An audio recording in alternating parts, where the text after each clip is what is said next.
This past Sunday, our text was Isaiah chapter 40, 1 through 11, and 28 through 31. I'm going to read it today to us. I want you to listen to the rich imagery. Comfort, O comfort my people, says your God. Speak tenderly to Jerusalem, and cry to her that she has served her term, that her penalty is paid, that she has received from the Lord's hand double for all her sins. A voice cries out, in the wilderness prepare the way of the Lord. Make straight in the desert a highway for our God. Every valley shall be lifted up, and every mountain and hill be made low. The uneven ground shall become level, and the rough places a plain. Then the glory of the Lord shall be revealed, and all the people shall see it together, for the mouth of the Lord has spoken. A voice says, cry out. And I said, what shall I cry? All people are grass. Their constancy is like the flower of the field. The grass withers, the flower fades, when the breath of the Lord blows upon it. Surely the people are grass. The grass withers, the flower fades, but the word of our God will stand forever. Get you up to a high mountain, O Zion, herald of good tidings. Lift up your voice with strength. O Jerusalem, herald of good tidings, lift it up, do not fear.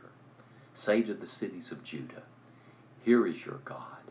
See, the Lord God comes with might, and his arm rules for him. His reward is with him, and his recompense before him. He will feed his flock like a shepherd. He will gather the lambs in his arms and carry them in his bosom and gently lead the mother sheep. I ask you to read this text again for yourself today.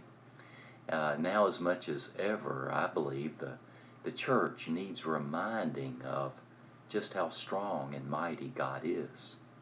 But at the same time, our God is one who leads us tenderly, like a shepherd gathering the lambs in his arms.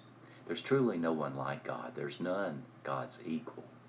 Also, we know that our frailty is in need of such a God. We're like grass that withers, flowers that fade.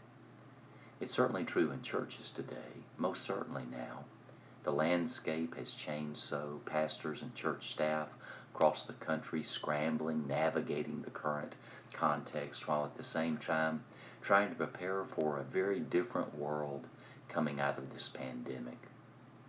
Churches have been vulnerable for some time to a number of threats, haven't they? Economic, cultural, theological, and the pandemic is one more. Churches have in general plateaued or declining in terms of attendance. Many have little financial reserve, if any, and the majority are growing older and older demographically. So churches are striving to consider what can we do, how can we thrive. Listen to the words, verses 28 and following. Have you not heard, have you not seen? The Lord is the everlasting God, the creator of the ends of the earth. He doesn't faint or grow weary. His understanding is unsearchable. He gives power to the faint, strengthens the powerless. Even youths will faint and be weary, and the young will fall exhausted. But those who wait upon the Lord shall renew their strength. They shall mount up with wings like eagles. They shall run and not be weary. They shall walk and not faint. So I want us to be encouraged today by these words of promise. Pray for one another. Pray for your pastor search committee as they actively seek our next pastor.